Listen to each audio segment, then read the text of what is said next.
Subscribe करके bell icon पे जरूर क्लिक करें। जज़ाकल्लाह।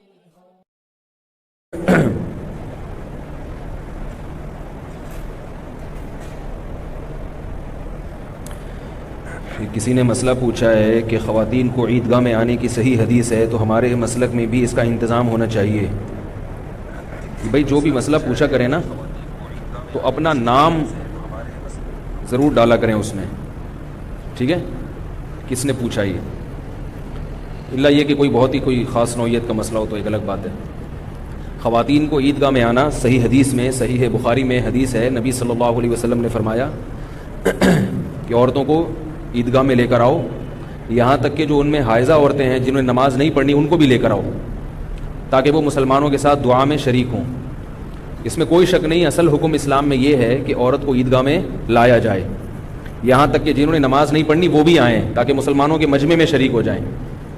लेकिन बहुत से फ़ुक़हा ने पाबंदी लगाई ये देखते हुए कि शरीयत के एक हुक्म पर अमल करने से उससे बड़े हुक्म की खिलाफ वर्जी हो रही है, क्योंकि नबी सल्लल्लाहु अलैहि वसल्लम ने जो हुक्म दिया था वो पर्दे की पाबंदी के साथ खुशबू लगा के ना निकलें और मर्दों से अलग रहें। आजकल ख़वातीन इन चीज़ों में एहतियात नहीं करती। पर्दा भी तो एक शरीयत का हुक्म है ना, जो ज़्यादा अहम है, ज़्यादा अहम हुक्म है। तो जब देखा फ़ुक़हा ने कि ज़्यादा अहम हुक्म जो है ना वो टूट रहा है और कम दर्जे का अहम हुक्म उस पर अमल हो रहा है, तो इसलिए पाबंदी लगाई। मकसद हदीस की मुखालफत नहीं है, बल्कि शरीयत के दो हुक्मों में से जो ज़्यादा अहम हुक्म है उसको फॉलो करना मकसद है। लेकिन मेरी ज़ाती राय ये है, अगरचे मैं कोई बड़ी मेरी हैसियत नहीं है, लेकिन मेरी एक ज़ाती राय ये है कि इस ज़माने में औरतों को लाना चाहिए ईदगाह में, क्योंकि ख़वातीन का मस्जिद से ताल्लुक़ बिल्कुल ख़त्म हो गया है। पहले ज़माने में औरत कहीं भी नहीं जाती थी तो उलमा ने मस्जिद में भी आने से रोक दिया। अब अगर मस्जिद में आने से रोकेंगे तो वो हर जगह जा रही हैं सिवाय मस्जिद के, उससे बजाय फ़ायदा होने के और ज़्यादा नुकसान हो रहा है।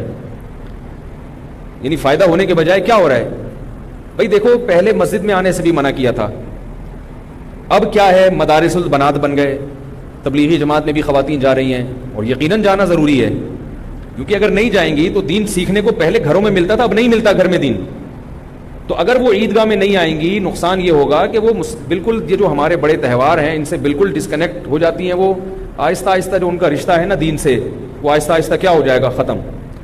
तो ये इस पर मेरा मुस्तकिल एक बयान है, वो बयान सुन लें, लेकिन ये मेरी ज़ाती राय है, कोई फतवा नहीं है। बड़े बड़े उलमा, बड़े बड़े अकाबिर बुजुर्गान दीन मौजूद हैं, आप फतवा उनसे लें इस मामले में।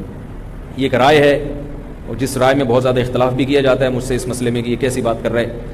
तो याद रखो, मेरी ज़ाती राय है कि इमाम अबू हनीफा भी अगर इस दौर में होते तो वो मेरा ख्याल है कि औरत को मस्जिद में आने से मना नहीं करते। वो कहते हैं इस ज़माने में आने की इजाज़त देनी चाहिए, क्योंकि वो फितना जो वो नौइयत चेंज हो गई है उसकी। बहरहाल ये बहुत लंबा जब बयान मेरा इस बारे में 1-1.5 घंटे का शायद नेट पे मिल जाएगा, वो सुन लें। ज़माना ढल रहा है मग़रिबी तहज़ीब में, लेकिन हर रंग में ढलना